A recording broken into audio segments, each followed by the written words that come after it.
Hey, what's up everybody? I'm back here on the Mustang. We are going to be installing a vintage air system in the car.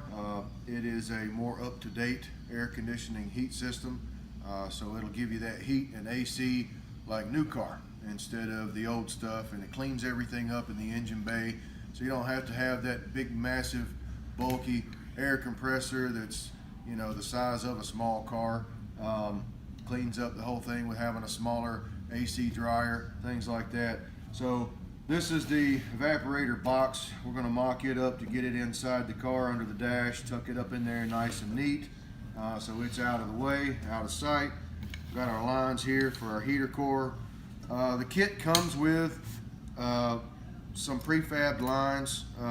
These won't be used because we're going to be running the lines completely different. So we've kind of got a little bit of an idea here with the tape, laying out the high side and the low side of the lines just to give you an idea. Per the owner's request, wants to keep everything clean in the engine bay, so we're going to run these lines underneath the fender well, behind the fender, just to keep everything tucked away, keep it nice and clean on the inside.